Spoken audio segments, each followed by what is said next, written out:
Well,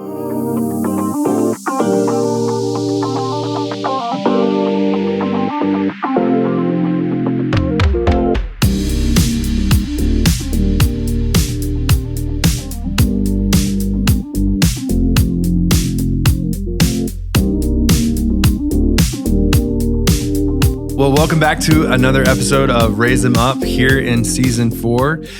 We are in chapter 6 of this book, Habits of the Household, Practicing the Story of God in Everyday Family Rhythms by Justin Whitmell Early. And I think this is the first time on the whole podcast that we've kind of had a what's the word? I even just said the word qualifier, like to say this chapter 6 is about marriage. And so those listening know that it's kind of a very, very helpful chapter for folks that are in a marriage when you think about your household. Or if you're like, for me, I'm single, I'm not in a marriage. I found the chapter very helpful, but that's because of my job too. So I'm next gen pastor, walk alongside with a lot of families. If you're in student ministry or a teacher, like there might be, this is just a helpful chapter that I would recommend to people. Like I'm typically in a spiritual counseling situation, and so that I could use spare some truths. If you're just somebody's friends, I wouldn't necessarily recommend sharing some of the truths of the chapter. Just let them read it for themselves. But when that comes to it, I mean, what would you guys say? Oh, I should probably pause for a second. Who all I have here with me. We've got Uma to my left. Next to him, J.N. Martin is back. And then Tracy. Tracy is back with us for this episode. So excited to have you here. And so all of you have been in settings where you're working with kids too. So it's certainly personally helpful when you're in a situation where there is a marriage. But particularly for our listeners who are on the single parenting situation or divorce or split households, this chapter is not going to necessarily have a lot that is directly related to you or anything like that. So it's really talking about households that have a mom and a dad together and things like that, and the advice of what do you do with that situation, okay? Right. How else would you guys kind of phrase it in the qualifier? Just because it is we found prior to the recording this, we're like, we need to make sure people know what to expect in chapter 6 of this book. Yeah, I would just say, so he's talking about habits within your marriage that is helpful for your household. So I think I would say if you are in a household where maybe mom and dad aren't living in the same house, maybe there's a divorce, maybe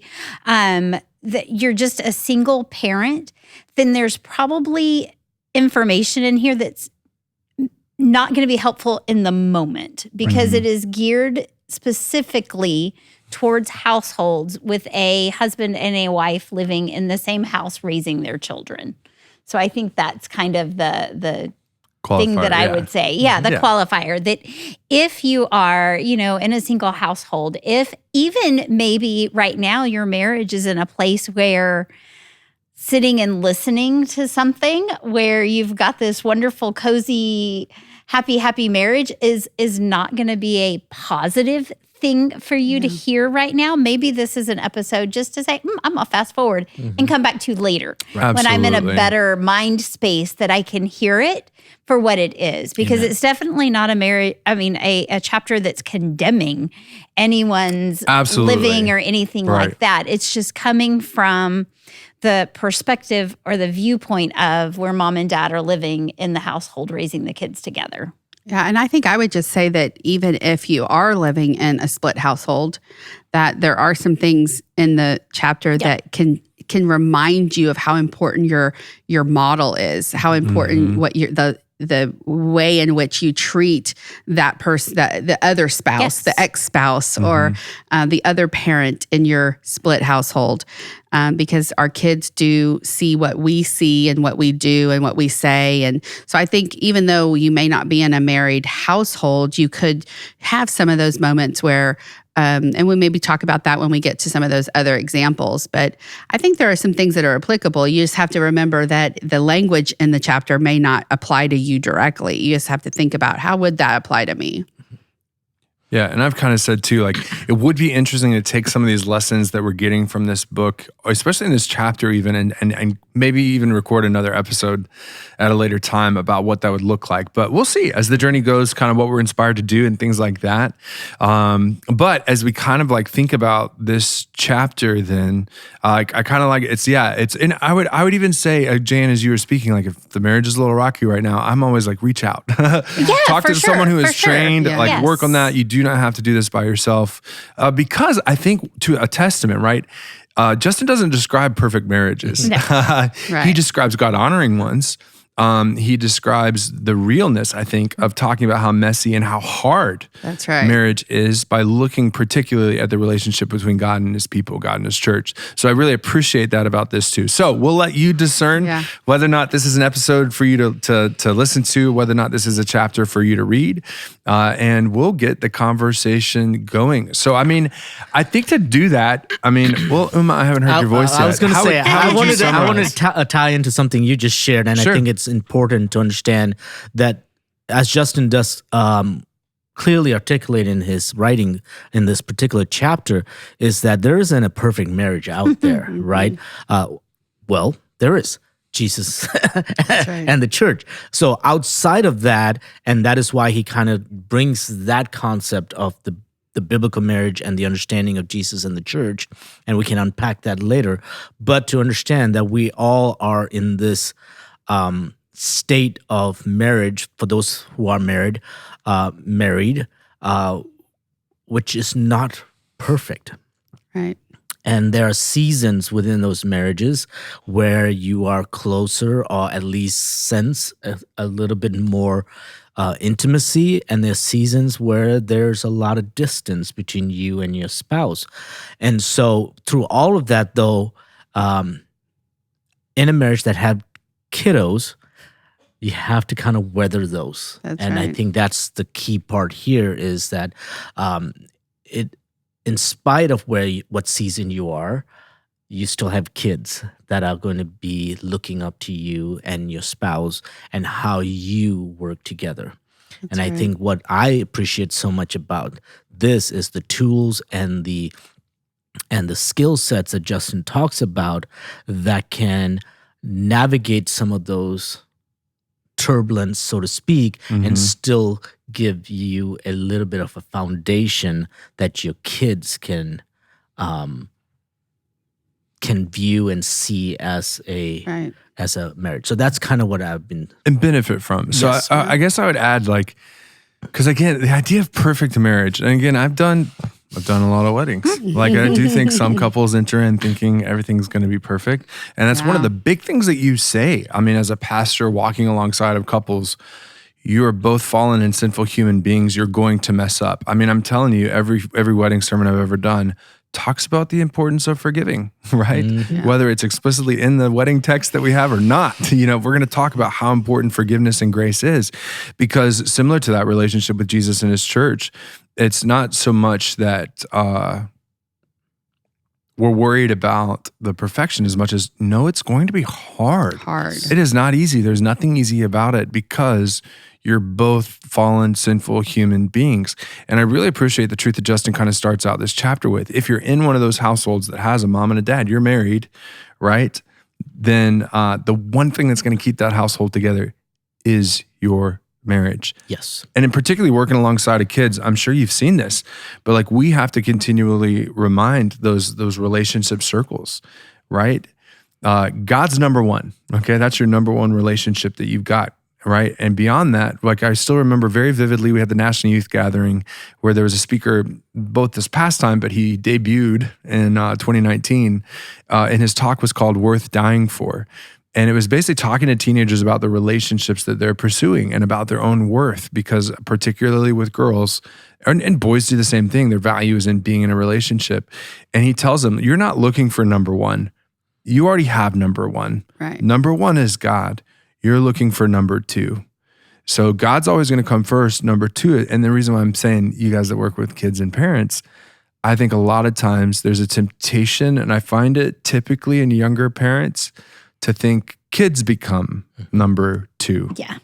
And particularly the temptations of kids becoming like what they want or what they think is this happened. Oh, okay. Your kid thinks that's what happened. That kind of a thing. Right. Perception. And so it's the perception. And so it's like, no, your spouse is second and your kids come third. And it's okay to say that because your kids are going to benefit. This is what Justin really points out from scripture. Your kids are going to benefit from you honoring that marriage first, honoring God first, and then that marriage, and then the kids. And it's like this natural flow that happens. Yeah. And the flow comes early on when the younger they are, the more time consuming they become to the parenting, that you tend to be exhausted to do the marriage part. Yeah. And that's where I know that in my own and so this is one of those chapters where we have to be really vulnerable and exposing ourselves a little bit. And I had to pray a lot about some of the stuff that I can and willing to share. But this is one of those areas where it took us a while to get into that rhythm of saying parenting, yes, but through the lens of marriage, not parenting first and then marriage second. It was like, no, we're a couple first. Yeah. We got to spend that intentional time first so that the kiddos can then get the best of us. Right. And that makes sense just with the natural order of things. Right. God says get married and then comes the family, Right. right? That's right. It's not Exactly. the kids and then they all come together to parent the kids. No, you're you first. You become one flesh first. You have to build that too. It doesn't just Exactly. happen. That's another thing with young kids getting married. I think in their minds, sometimes they think, oh, when we leave our wedding, like we're a good, solid married couple. And it's such a process to get to where it's a partnership, right? And it's like you're taking two people and you're meshing them into one real life together. And that doesn't happen overnight. And Right. kids have to see that. They have to see that you're working on that process, because if they don't, then they think it's easy. And then they'll enter into those relationships without that heavy knowledge that, hey, this is a commitment. When you're married, it is a commitment. Yeah, and he talks about, that love is a feeling, right? And I think love that part. when we're younger, Yes. right? Love is all about the butterflies and the, and especially for teenagers that are just starting on their dating journey and stuff. But that's not the kind of love that sustains a marriage. It's that covenant love, right? That love that you choose, that you don't always Exactly. feel, but that Right. you say, no, this is the promise I made, and I'm going to choose that through this maybe valley, I'm still going to continue to love you, and I'm going to act in ways that show that I love you. And then in those times when I don't, then I need to make amends for that, and I need to repent to you for those things. And I think for our kids, right, for them to see that, no, mom and dad's marriage does come first. Mom and dad do love each other even when things aren't always fantastic. Yeah. And, Yeah. to see that helps them later on with their relationships. And I'm appreciating that this chapter's in this book now, right? As we've been talking, particularly for those households that have a mom and a dad together, right? Because you're probably listening to this because this is a fantastic book. It is. And you want to, the goal, right? The goal of this whole podcast is to help parents in raising up their kid in the faith. And I appreciate one of the quotes, and again, he's speaking to people in that situation where there's a mom and dad in the household. If you think you can be a good mom or a good dad, but you're not good to your spouse, then you're lying to yourself. You're deceiving yourself, right? And it's going in line with what you're saying of that you got to kind of walk the walk. You can't just talk the talk. And I know he brings this out a little bit later in the chapter too. Your actions, or in this book, right? These habits are really what's going to form your kids more than anything else, because they know, they see it. And so, and again, this whole, and I love where he starts then, right? Of this idea that marriage and the biblical importance of covenant love, this is what you're getting at, Jan.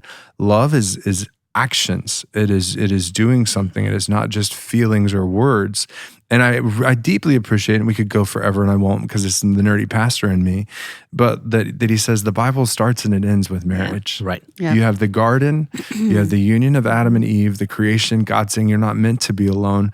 I tell people, like, I know, well, if and when I get married, right, I know the the wife's going to have most of the things to say about things, but the service, I kind of want the service. Like, and Genesis 2 is where I want to go. Yeah. That's like my favorite part of scripture when you look at marriage and the understanding and that picture of the complement that Adam and Eve Yes. are together, the rib from Adam, the picture of ironing, sharpening iron, all there at the very beginning, bone of my bone, flesh of my flesh.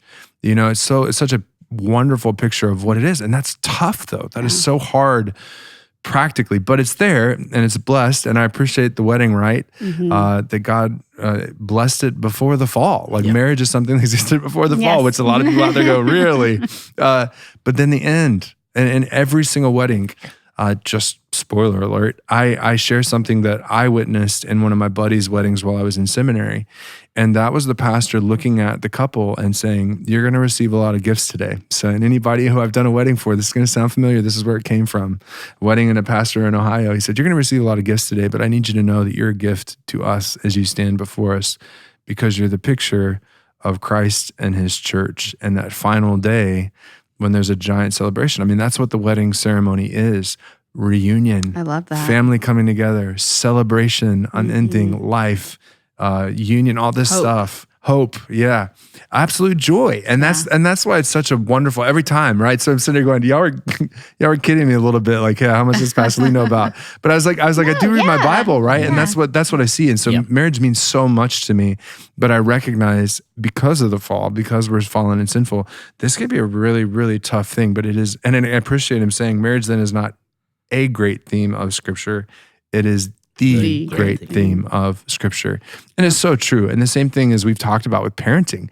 You guys have a deeper understanding of God's relationship with his children because you have children, right? And the same thing is true. You guys have a deeper appreciation for Christ's love for his church and his church's love for Christ in your marriage and what that means. And the way that you carry out that marriage is your witness. Right. Absolutely. The whole time through. And I want to tag on to that. And the quote that really got me, really stood out to me is, as it turns out, paradoxically, it is the love that says, I will love you despite how I feel. And I love that because my wife and I, we talk about the action of love, right? The covenant love. And so we'll say, I love you today, but I don't like you. Yeah. And we said it to our kids, man, today, I love you. No doubt about that. But today, at this moment, I don't like you. And it's okay to say that or to express that in the ways that we care about each other, because then it frees us from, and he goes on to talk about there's a freedom in that, because then it's not tied to our feelings. Our feelings go up and down, man. And it's not transactional. It is. Yeah, absolutely. And so I love the beauty of the fact that you can set aside the gushy feeling stuff and know this is a covenant. This is something that's a promise, a promise vow, by God, a dedication, by God, right? And so and this is maybe my own cultural upbringing where divorces is less than 2% in our community. There's such a promise on the marriage than the love. Yeah. So the commitment. Yes, and so there's all these actionable things that we focus on early on in the marriage, which then I feel blesses you on the feelings aspect. Right. Because I think in America, for some reason, I think we start with the feelings and then we try to figure out how to work. Oh, it's all marketing. Well, it is. I mean, that's what you see. Valentine's Day. Yeah. And I think too, it's just this model of love is really more trustworthy. Because when you're talking to young teenagers, even as young as middle school, because you'll have every now and then you'll have a middle schooler that's like, I'm in love. We love each other, but their feelings betray them ultimately. And I think when they see this as the feelings aren't really the foundation, that's not your foundation, because you're right. Your feelings will betray you, right? And there will be days where you don't feel what you think you should feel for the person that you love. But it's the other foundation. It's that real intense commitment to we've made a promise, you know, and good, bad, or ugly, it's not going to always be easy. And I think sometimes the culture that we live in says that it should be easy. Like if it's right, it should be easy. And I just think that's the message that makes kids and young adults the most fearful of a commitment, right? Because nothing is easy, you know? Right. And a commitment certainly not just not marriage. to a commitment not just to each other, but think about their sports and their plays and their schools and all these other things. And so that's where it's like, yeah, life is tough. And I appreciate this is going to be echoed in the next chapter about work too. Again, there's really nothing easy, but at the same time, there's a deeper sense of meaning that comes in that kind of a relationship. And so again, just to go the nerdy pastor route for a moment, like as you were talking, I was like, yeah, that's why that word faithfulness is so important to God in the Bible. You look at the God, I was about to say the God of the Old Testament, God in the Old Testament. And what's the number one issue he has with his people is idolatry. And what does that mean? They were being unfaithful to him. And so that's why, and again, I feel like getting canceled, right? It's not a popular thing to talk about with marriage, but that's why faithfulness is so important in the church and why we talk about it, because look at God, that's what he's calling on. And here's the upside, right? As far as our relationship with God goes, he is always faithful. He has not broken one of his promises. And his covenant, which is another, go to a Bible study, ask a pastor about a covenant. We'll love to talk forever on that one.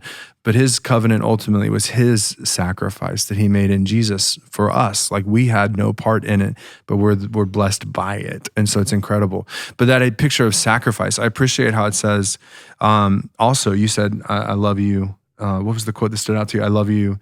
Despite, even when I don't feel like it. Even when I don't feel like it. Yep. I appreciate it when it turned the corner into this covenant love. I love you despite what it cost me. Exactly. Yeah. And it does cost, right? There Yes. is a cost in a covenant relationship.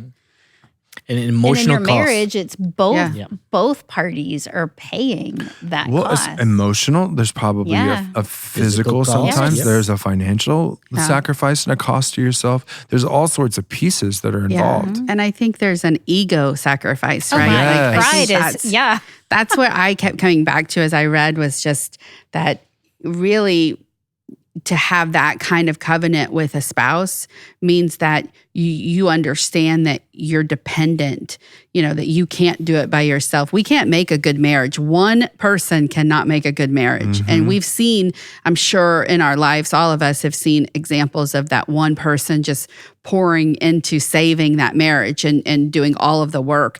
And that's a commitment, and that's definitely something that God calls us to do.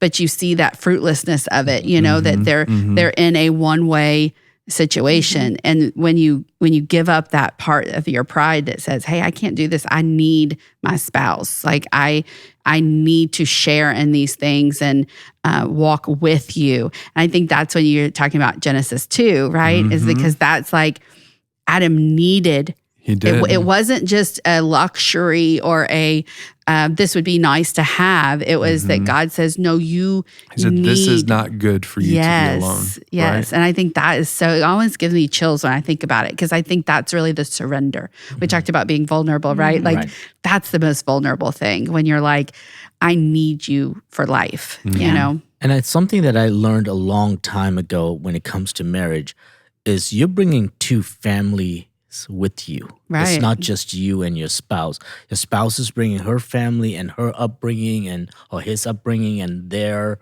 values, and you're bringing yours. So there's going to be conflict just from those two different kinds of households. Now you got to create a new household. And then you get the shock of having your kiddos, and not shock, but you have the blessing of having your kiddos in this household. So now you're creating a brand new dynamic, but then you got your in-laws involved too, and they're trying to figure things out. So it is set up almost for failure if it's just based on all these external things, and if it's not centered on God. And, and him being number one, and your spouse and you being number two. Otherwise, there's a lot of places where it just pulls you away from each other. This part, I was going to say this part where Justin says, it is the opposite. He says, acting out covenant love does not mean pretending marriage is easy. It is the opposite. It means admitting that marriage is hard and we're going to try anyway. Amen. Oh, this is I was like, yes, I highlighted So it. one of my favorite, I don't know, I have not made this public knowledge. One of my favorite artists growing up, and I still deeply appreciate him still today, is Brad Paisley. And Brad Paisley has most of the stuff that's on his on the radio is all his funny stuff. He's a super funny singer. But he has some like really deep and particular, I would say poetic songs that like as an English major, right? And in my formative years, I really appreciate it. And he has one song called If Love Was a Plane. And I love it. It is one of the most metaphorical songs you've ever had. It's funny in its own way, but it basically talks about how, I mean, the message of it is if you look at the statistics for marriage, and at one point in the bridge of the song, I'm giving it away, but it's powerful. Even it sounds like a pilot on the radio saying, and it says, "Imagine now the pilot's voice in the intercom right before you leave the ground. Hey, folks, thanks for flying with us, but there's a 6 in 10 chance we're going down." And then he says, "That's the strangest thing about this emotion. Even knowing our chances are slim, we line up the gates with our tickets, thinking somehow we're different. After all, we're in love." And it's this picture of that risk and knowing the odds, knowing it's going to be hard, that I just absolutely love. And I appreciate a few quotes on back-to-back pages here. You were on 136, a little bit lower. It says, "Loving someone despite all their flaws and despite all your flaws is supposed to be hard, and sanctifying work." I love that word. Like holy, like, and then on the flip side, 137, "Sinners trying to love each other never turns out like we thought, but we keep going because we made a covenant." And again, that echoes in that song too. I highlighted that too. Yeah, it's just powerful to me. is. So let's get into some of these habits. That's what this book is all about, okay? And there's really 1, 2, 3, 4, 5 maybe habits. Well, I think there's one habit, and then within that big habit, there were kind of 3 smaller parts of it, right? Sort of. Yeah. So you have date night. That's going to be a habit. That's a habit. And then, there's another one. Giving the gift of alone time. That's a separate That habit. was kind of separate. And then habits of showing affection. So that's just in general, right? So sometimes that's date night and things like that. Yeah. And then a parenting check-in, which That can was be in done the- on a date night. Yeah. Or can be another time That's of the what I week. was thinking. And then also dreaming together is tied to. That's Can be date done on a night. date Yeah. night. Right. Can be otherwise. And so, yeah, let's kind of break this down. Date night. So I appreciated reading this and getting the heads up, right? Hopefully, I'm still praying, right? This will happen for me. But like, I appreciated the heads up that like, you think about how I just appreciate how you pointed out that even when you're spending all of your time together when they're young Before they had children. and before you had It was children, before they had children, yeah. but it's so important to still do date night because you're going to need that date night habit in there for when you're never going to see each That's other. right. Yeah. I say never. Yeah. When there's all the running around, all the busyness and things like that. Right. It's so important to establish the habit wherever it is and just designating a time. I was so surprised you picked Wednesday night. I was like, homie, do you not live in the land of Wednesday night church? Right. Like I know the Southeast. Like, He's not always working has at the that. church. He's Yeah. a lawyer, right? There you go. Yeah, that's right. He's a lawyer. Because I was like, Wednesday night would not be the night. Yeah. I'll share that when my husband and I first even started dating, when we were dating, his day off was Thursday. He worked at an entertainment industry, a water park. So it was 7 days a week, you know? So his day off was Thursday. And so when I got into college, I would make my schedule to be off on Thursdays. And it was like our day, Thursdays. And we'd go to movies, we'd have lunch together, we'd spend the whole day together. And I remember like when that went away, you know, because life happens and teachers don't get Thursdays off, right? So I thought, wow, how do we fit that in other times? Because then when it's on the weekend, like you compete with other things. Like there's other things going on other than a Thursday day where everybody else is working and you're home. But that tradition that we had kind of set apart for those first couple of years of our relationship and marriage we valued it. So even when we didn't have it, and I think that's what I wanted to kind of speak into, like there will be seasons of your life where you do not have a date night. Yeah. And if you have managed, Jeff and I will be married 26 years next month or in May. And I will tell you, there have been plenty of weeks we did not have a date night, but we always wanted a date night. Does that make sense? Like we still craved that. Well, and so I'm very curious from that perspective, reading this chapter, what I heard from Justin, which he's done a wonderful job of all the way through the book, is don't like think of just date night as getting dolled up, going out, Yeah. but finding even in the ordinary and things like that. So I thought that was freeing to hear. Sitting on the couch Yes. together. Eating a dessert. Because I could say even in like I'm not kidding you guys. This is way too much personal information. There's way too many people that are going to have a field day with it to listen to it. But like I thought about even in attempting to date, how important it is for me, like even when you're just starting out, to set aside very intentional habits or patterns of even a simple thing of coming together, because it's so hard to date in 2023, online dating and all this other stuff. But just setting aside the simple habit, even if it's, again, sitting on the couch, having a dessert together, having all this other stuff, setting that time aside to be together. Because it wasn't, I appreciate somewhere in the book it said something about how it's not about what, it's about time and space. Yeah. Loved that. Yeah. I thought that was so beautiful. Yeah, I think I think with that late night too, when you have littles, when your kids are in those ages where they just consume you so much during the days, like have a time where you watch your favorite show together after the kids go to bed, you know, or you sit down and eat a scoop of ice cream together before you go to bed. Like that time that you just are saying, okay, it's just me and you right now. It's just me and you. It's interesting now that I've changed a career again, that we make date nights in the mornings because the boys are off to school. I may have an evening church thing, so I have a mid-afternoon or mid-morning available, and I drive home, which is, it's a sacrifice, taking, another 16-mile trip. But I do that just so I can spend an hour, half an hour with Tony, and just spend time with her intentionally without having one of the three boys with us.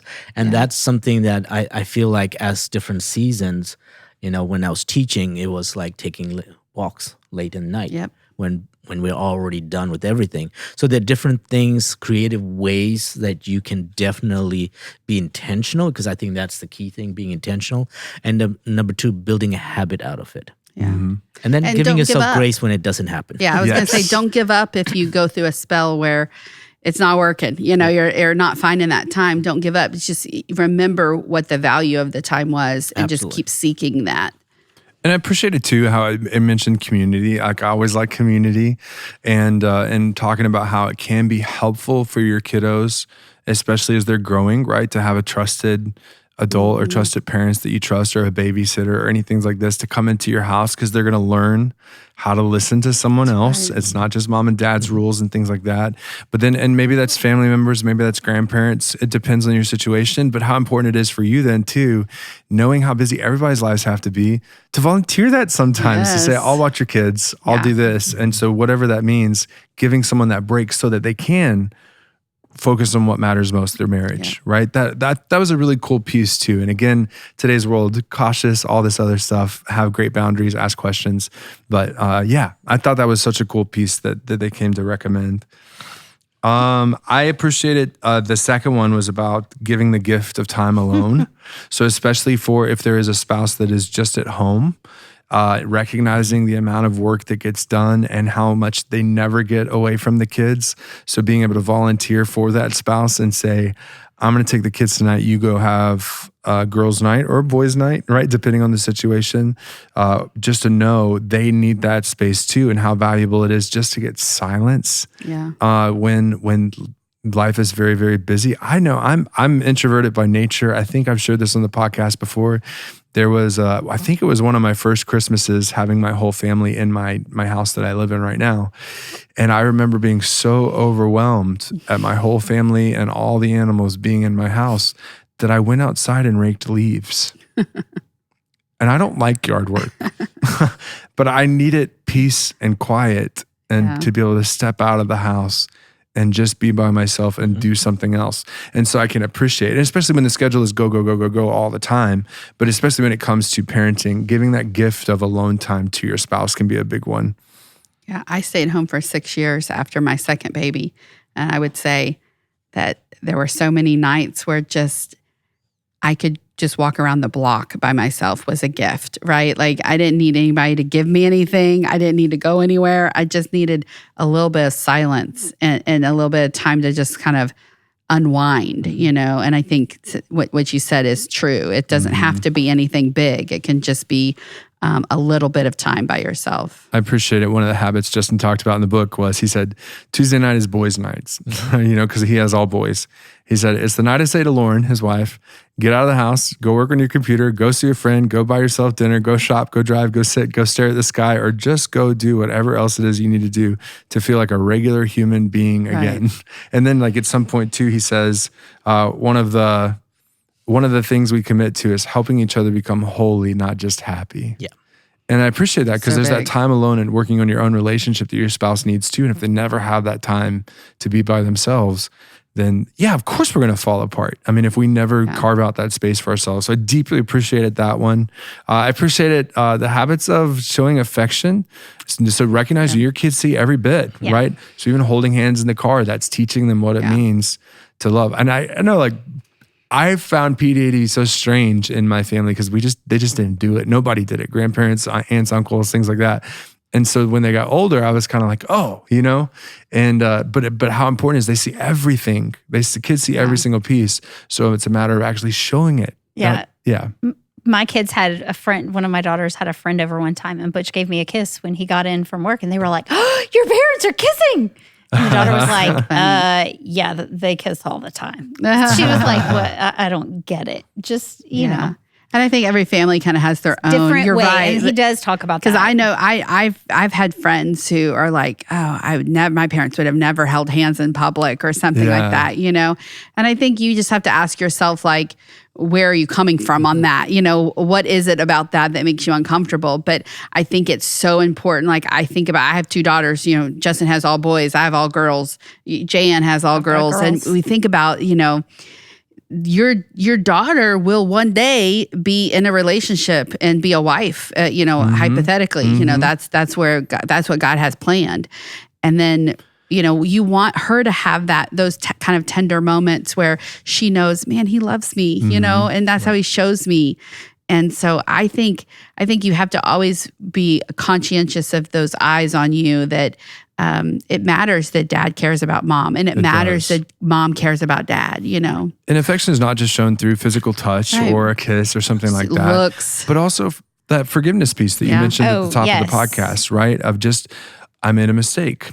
Will you forgive me? Yes, I forgive you. That's love, right? Playing out right there in front of you. Right. Because as much as our kids are noticing, oh, they're holding hands, or at this point, my kids are like, oh, really? Just stop holding hands. But they also notice when I'm being short with him because he has annoyed the fire out of me, or he has done something or said something that set me out. I mean, they're going to notice that too. Exactly. And so then they're also going to notice, how do you maneuver through that? How do you navigate it? And then how do you speak about each other? Yeah. Right. How do you speak about each other? Is it love? You can say frustration, but if it's demeaning, if it's taking them down in front of your kids in particular, that's not love, So speak the truth, yes, but speak the truth in love. Stories of love, stories of meeting each other, things like that. I loved those with my grandparents anytime I can hear them. And I think before your kids need to hear that you existed before them. Oh, fair enough. Yes. And before you guys, these are things mom and dad did, They had a life. I think that's so important because sometimes they only see you through their lens. That's just what they know is that you're mom and dad. But, we all had lives before we had kids. So I think that's important. One thing I wanted to tie in with a conversation about modeling to our kids and stuff, I thought it was important for me to show my boys how to treat my spouse. That's right. As how they treat their future spouse and women in general, and just how we value women and culture. And so for me, it was very important early on the tone they took with their mother. Because if I did that same tone, then I'm setting a bad example. So I was very conscious of the way whether in private or in public, the way I respected her at all times. And that goes back to, showing affection is the respect, You may have a difficult moment, but you can still treat that moment with grace, as opposed to anger or, not that my boys have not seen me angry with my spouse, but they also saw reconciliation. Right. They saw forgiveness. They were able to witness other things beyond just the raw emotion. It's really like a gift to your kid, really. If you Yeah, think about it, while I'm absolutely. listening to Yuma talk, I'm thinking that is a gift to your sons. That is what you gift them as a good father, is that lesson and that image of what it is to be a good husband, Yeah. So we've got the habit of date night. We've got the habit of giving the gift of alone time. We've got the habit of showing affection, right? Words and actions. And then this habit of the parenting check-in. And again, this can happen on date night. This can happen just as a routine part of, we're going to do a parenting check-in on Friday nights, or it doesn't have to be every week necessarily, but finding that habit or that rhythm of just saying, hey, we're doing this together. What parenting moments have you had this week? Because I can only imagine just I have a lot going on in my life, and I'm single, and I just have a dog, okay? So I just have my job and my dog and my family back home, and we definitely keep up very often and things like that. But I lose track of being able to tell people things that they need to know. Oh yeah, I haven't talked to you about that, have I? So I can only imagine the increased amount of that when it comes to parenting. And so just being able to come together and check in and say, have that conversation, take notes. I love that. Right. Like have a notebook so you can keep track. Oh, what did we talk about last time? Oh yeah, how's that going? And I would imagine the more kids you have, the more important the note-taking piece is. But then I appreciate too, the covering it in prayer, like absolutely covering the parenting role in prayer too. And I think sometimes we each know something different about our kids, right? Absolutely. Like I'm sure that at times my kids share things with Jeff in the car rides to and from that I'm not privy to, right? So that's why I think those check-ins, like I had really never thought about this before. It was one of those little things I'm like, oh, I'm going to do this. Yeah. Just not that we don't check in, we do, but not in this intentional way, I'm laughing because I'm like, oh, my parents, we're all in our 30s now. My little brother just turned 30. And I was like, my parents could do one of these parenting check-ins. Yeah. Because there's so often where something will happen and I'll be like, Dad will be like, I didn't hear that. I was like, Mom, you I didn't told tell you. Dad. Yes. Why didn't you? Well, you told me. You didn't tell your dad. I was like, no, Yeah. okay. And I think it's the intentionality of making yourself stay connected, Yes, right? exactly. So it's like, even if it doesn't make you necessarily a better parent, it just is going to make you a better partner, right? To just be like, hey, what do you know that's happening with the kids?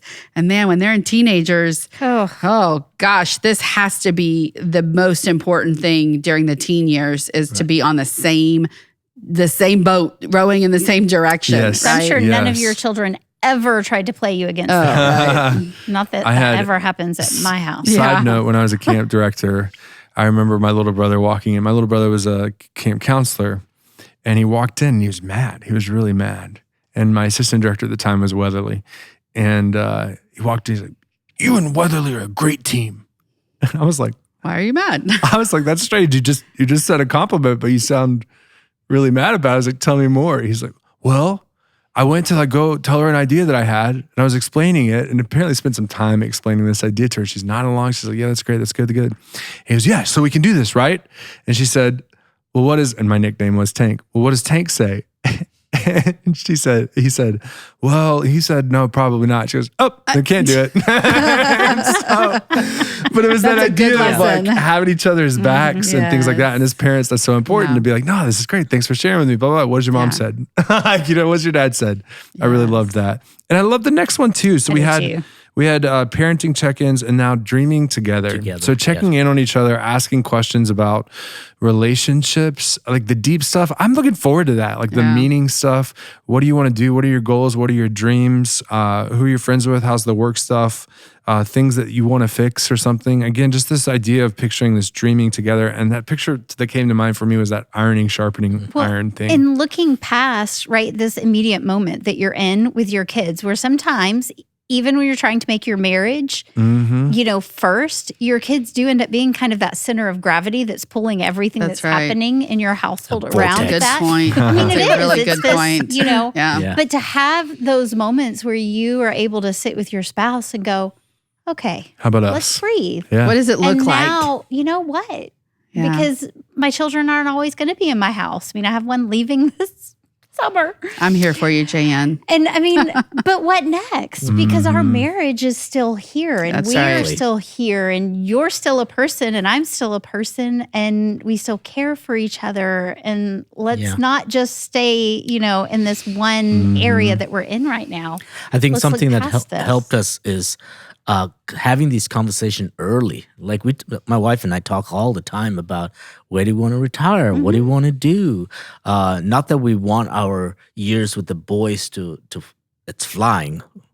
And can't seem to slow down.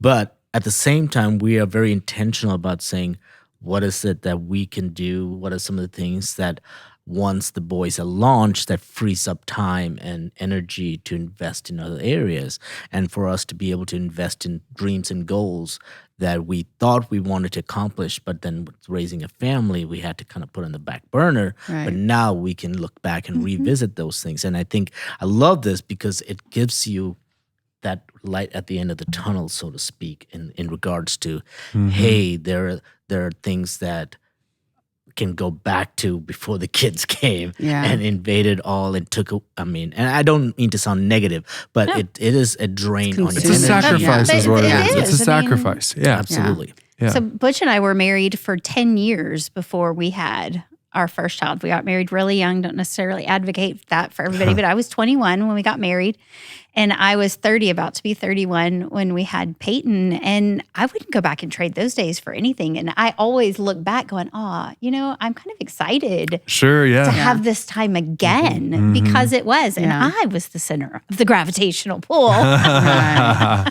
Yeah. But I mean, it's good to look back at that and go, oh, okay, Yeah. so what next? Now what?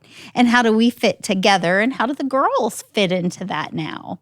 Right. On the flip side, Tony and I got married and we had our first kid before our first anniversary. Oh, So wow. we are still waiting for that. I can't Those imagine. moments of Yes. just us because we were a family 2 months into our marriage, you know, and we remind Avi how much that's blessed us tremendously because it's not a negative. It's just something we were not planning, but Right. God had other plans.